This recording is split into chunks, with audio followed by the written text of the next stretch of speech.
So Elon Musk wants to fire you and steal your money. That's the subject of today's video. And check this out. This is Natalie Winters is writing, if the government shuts down, what if we just never brought most furloughed workers back? And Elon Musk replies, thinky face. Basically what this is all about is Musk is figuring out any way he can to fire everyone, replace you with robots, replace you with AI, and then figure out ways to take all of the money for himself and his buddies. It gets really complicated because the Democrats are like, okay, now we got two choices.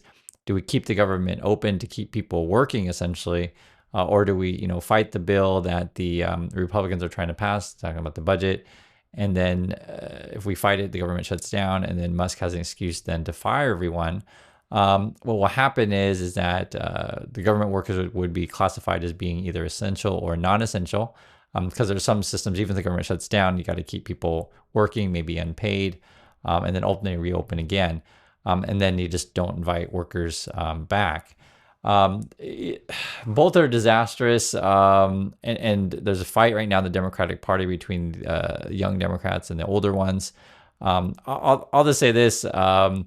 Not everyone wants to go along with the Republicans, right? I'm in that camp. I was kind of in the middle because I wanted to see how this was playing out. I kind of knew what the choices were. My particular sticking point would be we got to get rid of Musk no matter what. And then I would be out communicating. Well, I guess I do it every day now, but if politically speaking, you'd be out communicating like, why is Musk so bad? And you got to disprove lie after lie after lie. The hard thing is that for the Musk team, it's easier for them to lie than it is for us to disprove them, right? Because they can just make crap up all day, right? Like all day they could just write like 100 lies every day, right? And then like I'd have to go through and research every single one of the 100 lies. You see how that was very time consuming. But anyway, I want to show you guys what they're saying here. It says Senate Dems brace to vote for a bill they hate to block Elon Musk. Here's some quotes. This is from a Republican. The Democrats have A or B, keep the government open or yield authority to the president. That's coming from a Republican. Then this would be from the Democrat side. Schumer says Musk has already said he wants a shutdown, and public reporting has shown he is already making plans to expedite his destruction of key government programs and services. A shutdown would give Donald Trump the keys to the city, state, and the country. That's what they're saying. Again, it's like, okay, do we shut down and then they can just even destroy more agencies, fire more employees more easily? Or do we stay open and then effectively approve Trump's budget? But Musk is going to get money in a different way, that way. So this is where the fight is. That's what I'm trying to explain to you guys. It says here, but on Capitol Hill, Republican lawmakers are saying the quiet part out loud by opposing the GOP's funding plan in protest of Trump's dismantling of the government. Democrats would in fact be helping his cause. Quote, we're cutting employees right now because we're trying to save costs, right? So Republicans want to fire you. And if the Democrats are going to play a game and shut it down, then they yield the power to him. It will be really easy for them to lift up the hood, look at all the essential and non-essential employees. Seems like to me it plays in their favor. So the vote did pass in the for the budget among the senators. This is how the vote is. And again, right now, there's a big divide. House Democrats are pissed off right now, which I completely understand. AOC, right, Ocasio-Cortez lashes out at Schumer over support for GOP budget. This was the vote in the Senate. It was support for the Republican plan, 62 to 38. And I'm just putting pictures in, you can find your senator and which state you're in. The breakdown then would be 9 Democrats then supported it, 36 opposed, right? And then you had 1 independent on both sides. So again, it's 62 to 38. And you're probably wondering, okay, so how is Musk going to steal the money? There's a article that came out and it actually makes perfect sense. It has to do with the writing of the bill and how we allocate funds, right? So maybe you don't change the funding levels, but you change where the money goes. And Musk is involved in like getting his companies, like for example, say, weather satellites or EPA, whatever. And you could say, oh, okay, well, EPA money is supposed to be for Musk, right? Or he'll say, oh, that transportation money, that's supposed to be for me, So I'll read it and you guys understand what I'm saying. Funding bill may grant Trump and Musk more control over federal spending. Here it is. The measure that the House passed this week, though, what is known as a continuing resolution, that largely extends funding at existing levels and does not include the additional instructions from Congress, right? So you're talking about the levels of funding, but where does the money go is the key. So while the EPA will get the same $3.2 billion that Congress allocated to it earlier, the administration could repurpose funds from specific programs they were intended to cover. So again, I think this is probably where the Trump and Musk and all of their billionaire buddies will figure out ways to steal the money. Basically, it is right here, the way that the budget is passed. Right. It says here, Democrats had hoped to include language in the bill requiring Trump to spend all the money in the measure and potentially thwart the unilateral cuts Trump and Musk are pursuing to agencies like Education Department and Social Security Administration. But because Johnson was able to persuade all but one House Republican to back the measure, the GOP didn't need any Democratic votes, which meant Republicans didn't need to negotiate over that language before sending the bill to the Senate. That's sort of where we are. You have to understand, like, this kind of stuff, and it's frustrating because the Republicans do have a majority.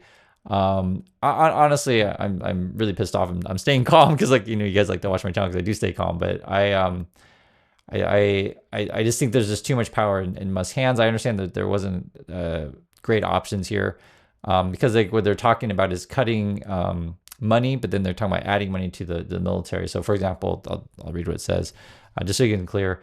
The 62-38 vote came after days of turmoil among Senate Democrats who were split on either working with President Donald Trump and Republicans to pass a continuing resolution that includes $13 billion in cuts, right? Talking about cuts to non-defense spending or allowing the government to shut down, right? The bill contains a $6 billion increase in defense spending, so we're cutting $13 billion to non-defense, but we're increasing $6 billion in defense funding, and allows more flexibility for the White House to direct funding, right? Again, figure out where you want your money to go. According to House GOP leader aides, including an administrative request for more money for immigration and customs enforcement. So they want to focus on deportations. They want to build their external revenue service so they can tariffs and then funnel that money into the sovereign wealth fund that they keep talking about. That's why I keep mentioning this thing: when in doubt, follow the money. Already you have AOC coming out against this stuff. She's saying, keep calling, peel off all Democratic senators you can, tell them to vote no on the cloture and no on the CR. Vote is pushed to 115-ish for now. So situation is fluid. So this is earlier. I just want to say the only public yes votes are Schumer and Fetterman.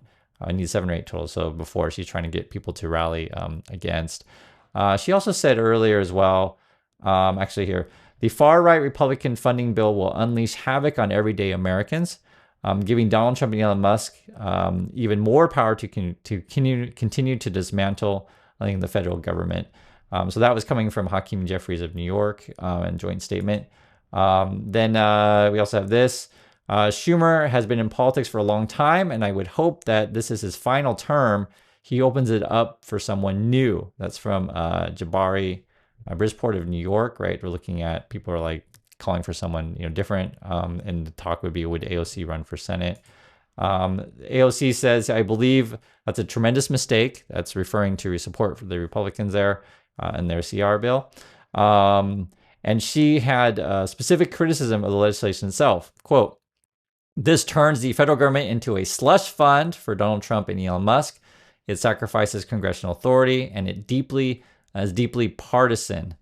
I also want to point out this, and this is a really detailed article actually about what's happening to workers. Again, I want to make this really clear. Musk and Trump's plan, right? Their plan is to fire as many people as they possibly can. Federal workers told to report faraway offices within days' notice. A judge recently said you got to rehire these people, but what they're doing is if they're a worker remote, they'll only give you like a couple days to report, and you may have to travel all across the country. Like your job may actually be miles away, and if you don't show up, then you're fired. So when you hear the descriptions of regular workers, you'll get a sense of why I mention it in detail.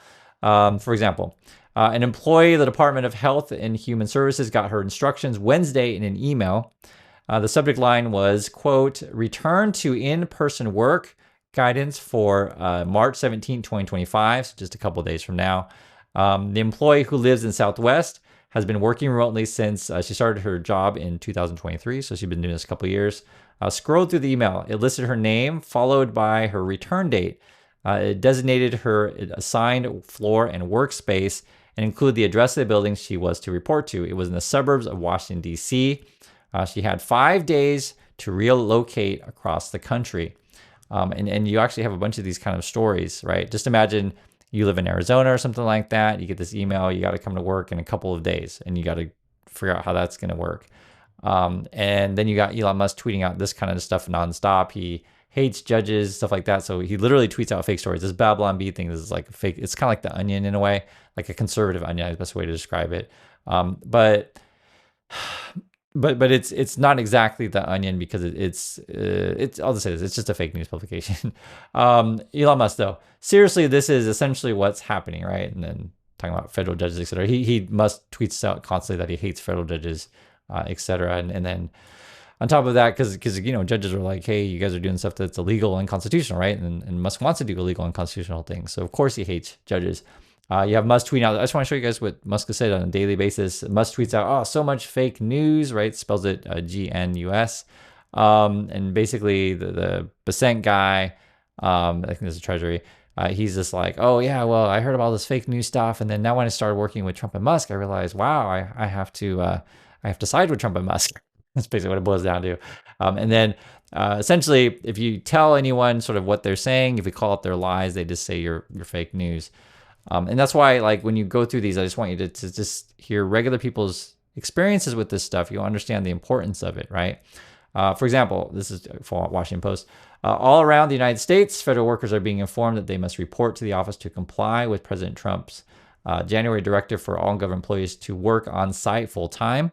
Many remote workers are being told they need to come to office hundreds or even 1,000 miles away, sometimes with just a few days notice. And you actually get many people talking about this. So here's another example.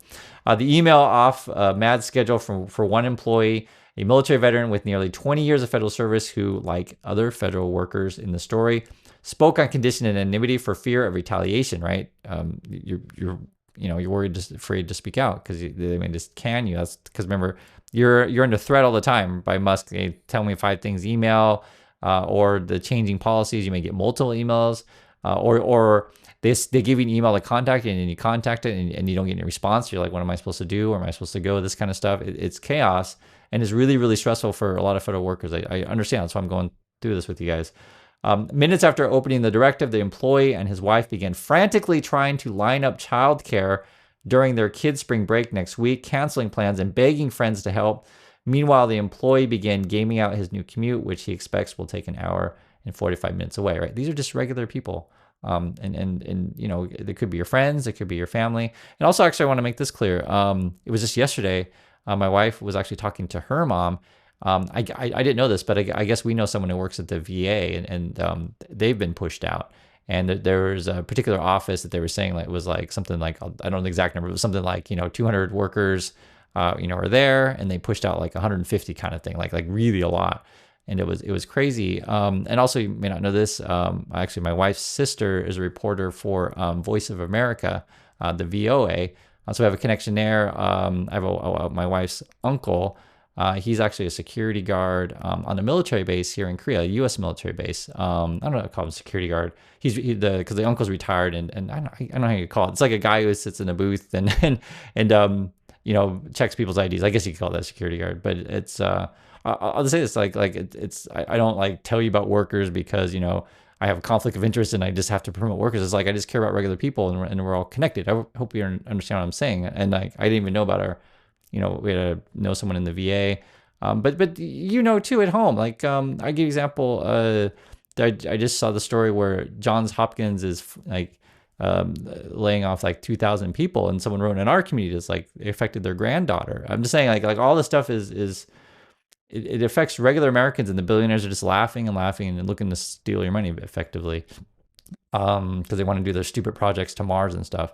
So another example says here, his supervisor had tipped him off earlier this week that a return to office mandate would be coming soon, but he didn't expect to be told late Thursday that he had to come back in the office by Monday. Quote, Their goal is to terrorize federal workers, and they're succeeding. We're getting surrounded by uncertainty, and we do what we get in the direction last minute. On top of that, there was this really shady story.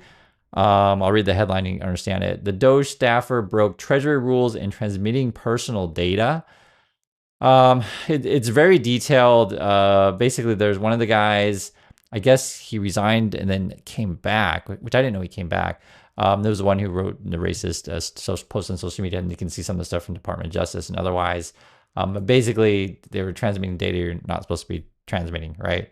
And personal data kind of stuff. Now, they're going to make the claim that it wasn't serious, that kind of stuff, but I read through this stuff, and it sounds shady to me. I'll just leave it at that. From my understanding, Musk wants to create his X payment system, and who knows if he's going to have X cryptocurrency or whatever. And then he has access to all this government data, like figuring out where payments are going, etc. And then he wants to use all this data to probably train his AI. They've talked about it calling the the GSAI. I think that's what they want to call this thing or whatever. So again, they want to fire you, replace you with robots, replace you with AI. He wants to do his payment system. He made Musk also made a deal with Visa. I'm just trying to explain it. It gets really complicated when you see this stuff. And then every time I check something, and this, for example, this is on Fox News, which is kind of crazy because regardless of which side of the aisle that you're on, 99.9% of the people are workers, right? You're not part of the 0.1% billionaire class. And they promote this kind of stuff. So this is Fox News. It says, USPS signs agreement with DOGE after moving to cut 10,000 workers, right? Quote, broken business model. And I don't know if like people who watch Fox News are just like, yeah, I really hate postal workers. I just want to fire them all. I hate the post office. I don't know. I don't know if they sit around and think that way. I don't know. I just want to make it really clear. This is going to affect a lot of people, the stuff that they want to do. The post office is in bad shape, and I will also be honest about this. But it's a complicated issue because you're dealing with their most profitable thing, and I got this from the GAO who did a study on their proposals, etc. Is used to be first class mail, so it's basically sending letters was really profitable for them, right? But now people don't really send letters that much anymore, so they're trying to get into the package business. The other issue with the post office is they have the mandate, they got to serve everyone, rural customers, right? So generally speaking, it's just not that profitable to deliver out in the middle of nowhere. It's not, but that's something that the post office does. And then you have effectively the pension and then the benefits of retired workers, right? And so those costs keep going up. So you kind of have like a tough business model to be profitable because it's the post office that delivers mail to everyone. Plus you have all the pensions to worry about as well. You can read details of this stuff, but it was interesting reading through the GAO stuff, and they from their point of view, it just felt like that the review of the proposal plan to USPS didn't really add up. And so now the news is what I just showed you. Musk is making some sort of deal with them. If I had to bet, he's going to try to, if I had to bet. So, because of the details we don't know yet. We just know Musk is making a deal. They want to fire 10,000 workers. But I bet they're going to try to create some sort of hub thing to where like they'll reorganize where offices are. They'll probably try to turn all the stuff into Teslas or whatever Musk robots, and he'll try to take over the mail that way. And then, which is even more crazy, which if you want to look at the exact tweet, you can. But basically, Musk is tweeting out Nazi stuff. That's the way to put it, right? So this is the headline: Musk retweets that certain mustache guy didn't murder millions. And he also mentions Stalin and Mao in his thing. But it's just this is where we're at. And I just when I go through stuff every day, I'm just coming from the mindset of just regular people out there, who just want to live their lives in a fair system, don't want to get abused by these kind of billionaires who just want to fire you and steal your money and do their stupid projects that don't work. And so that's why this particular tweet becomes really important, where there's like, now they're saying the quiet part out loud, right? If the government shuts down, what if we just never brought back most furloughed workers back? Elon Musk, thinky face, but that's sort of their plan, just any way they can to fire you. So just want to make this clear on these things. Want to share my thoughts, and I want to get yours as well. So I do appreciate your time, and I'll catch you on the next video.